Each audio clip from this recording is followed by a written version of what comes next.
네, 서울에서 버스와 택시 같은 대중교통과 보행자 간의 사고가 가장 많은 지역은 서울역과 종로위가 사거리라는 조사 결과가 나왔습니다. 사람이 서 있으면 이 보도폭 자체가 굉장히 좁기 때문에 그리고 당연히 또 차량과 근접하게 되겠죠. 그래서 근본적으로는 이 보도폭이 너무 좁은 거죠. 보행자 입장에서는 사고에 출될 수 있는 그런 환경이라고 생각하시면 될 것 같아요. 서울시청 인근의 교차로 대형 교통사고 다시 한번 전해드리겠습니다. 오늘 저녁 9시 반쯤이고요.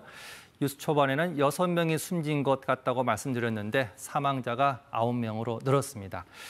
네, 지금 시청역 인근에서 발생한 교통사고로 여러 언론 매체에서 또 여러 전문가들이 평가 내지는 사고의 원인에 대해서 규명을 하고 있습니다. 이런 차량에 의한 교통사고로 물론 사상자가 발생을 했지만 좀 다른 관점에서 우리가 이거를 볼 필요가 있을 것 같아요. 즉 보행자 관점에서 이 지역의 보행 환경 관점에서 이 사태를 어떻게 바라보는지를 평가해 보는 게 나름 의미가 있다고 생각합니다. 사고 난 지점을 보면 보행자 환경이 굉장히 열악하고요. 언제든지 유사한 사고가 또 발생할 수 있을 것 같은 그런 보행 환경을 가지고 있습니다. 보행자 입장에서 이 인근 지역에 대해서 조금 더 우리가 이해할 필요가 있거든요. 서울시청 앞에 서울광장이 만들어짐으로써 을지로라든지 무교로 그리고 세종대로, 서소문로 다른 길들은 다 보행 환경이 좋아졌어요. 그렇지만 보행 환경 입장에서 보행자 입장에서 가장 열악해진 곳이 소곡로 그리고 세종대로 18길입니다. 이 지역은 보행자 입장에서는 소곡로도 그렇고 세종대로도 그렇고 굉장히 중요한 길입니다. 서울시청 위측에 경복궁 올라가면 서촌, 북촌이 있는데 시민들이 또 관광객들이 위에서 내려와서 시청 광장이 하나의 보행 거점이 되고요. 그 다음에 이 시청 광장에서 특히 또 다른 사람들의 관광지인 명동으로 이동하기 위해서는 이 소곡로가 그 보행자들 입장에서 굉장히 중요한 길이 됩니다. 저희들은 전문용어로 보행 네트워크라고 이야기하는데 이 보행 네트워크상 소곡로가 굉장히 중요하고요.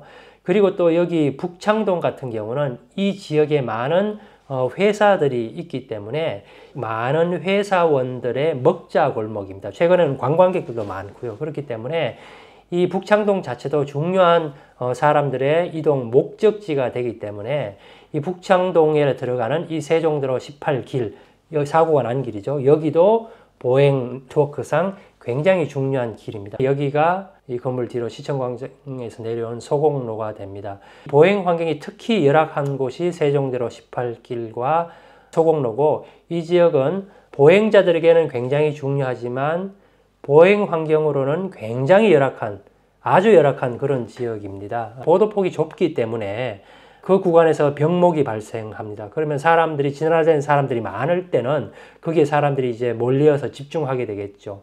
차는 일방으로 굉장히 빠르게 이제 차들이 움직이게 되는 거죠. 그렇기 때문에 보행자와 차량이 충돌할 개연성이 굉장히 높은 가로가 되겠습니다. 건너가는 이 길, 그런 차들이 혼재하면서 보행 환경을 보시면 굉장히 유효폭이 좁습니다. 거의 두 사람이 교행하기 겨우 힘든 그런 곳임을 우리가 확인할 수가 있고요. 폭 자체가 갑자기 병목으로 좁아지는 게 굉장히 안 좋습니다. 이 아무리 넓은 인도폭이 있다고 하더라도 병목되는 구간이 있으면 사고 위험성이 높아지는 거거든요. 조금 전에 보셨지만 보도폭이 넓어지다가 갑자기 또 좁아지는 구간이 있고요. 이런 병목 구간이 여러 군데 있습니다. 여기는 프라자 호텔로 인해서 이 구간은 또 보행로가 없습니다.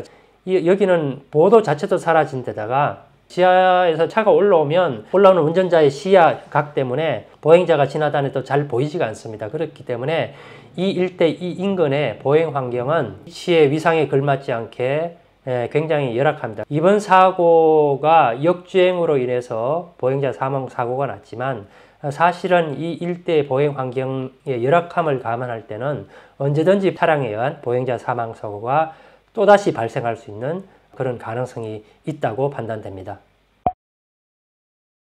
이런 사고가 일어나면 당장 그 공간을 일반적으로 잘 가지는 않게 되죠.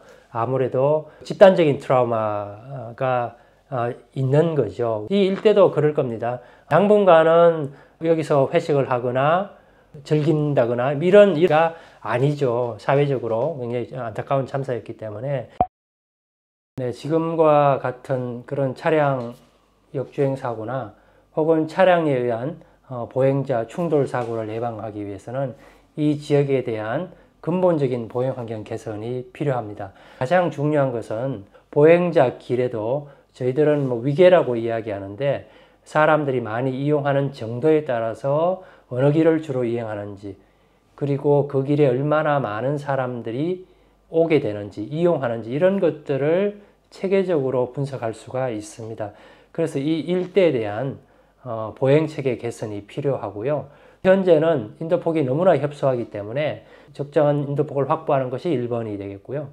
두 번째는 저희들이 아까 자료 화면에서 봤지만 이 일정한 보도 폭이 유지되는 게 아니고 특정 구간에서 굉장히 좁아집니다. 뭐 병목이라고 할 수 있겠죠. 그래서 그 병목 구간이 있으면 사람들이 흘러가다가 거기에서 지체 현상이 발생하고요. 위급한 상황이라든지 아니면 대규모 인파가 몰릴 시에는 이런 병목 구간으로 인해서 인파가 밀집하고 위험해져서 사고로 연결될 가능성이 굉장히 높습니다. 그 다음에 이거와 부수적으로 사이니지, 적절한 사인을 통해서 보행자를 유도하고 때로는 분산하고 하는 그런 사이니지 작업도 필요하고요. 그 다음에 이용하지 않는 시설들, 예를 들면 지금 사람들이 거의 이용하지 않는 지하도라든지 뭐 그런 것들을 개선할 필요가 있고, 또 횡단보도의 위치가 차량의 소통만 너무 생각하지 말고 보행자들이 이동하는 그런 경로를 가능하면 파악해서 그런 경로에서 본능적으로 사람들이 움직이는 그런 경로를 벗어나지 않게끔 횡단보도를 설정해 주는 게 좋습니다. 그래서 인근 구역으로 해서 보행 환경에 대해서 재점검할 필요가 있고, 만약 그렇게 된다면 안전사고를 예방하는데 굉장히 유효하리라고 판단합니다.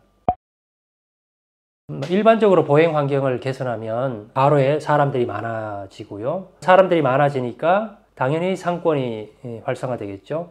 적당한 규모의 사람들이 많아지면 훨씬 더 안전하게 됩니다. 그렇기 때문에 보행 환경이 개선되고 보행자가 많아지는 것 자체가 도시를 안전하게 할 뿐만 아니라 도시의 활력을 가져다 주는 굉장히 중요한 거죠. 이번 일을 계기로 보행 환경이 개선되고 서울시 전체, 더 나아가서는 우리나라 전체에서 이런 보행 환경을 체계적으로 좀 검토하고 개선하는 그런 계기가 되기를 바랍니다.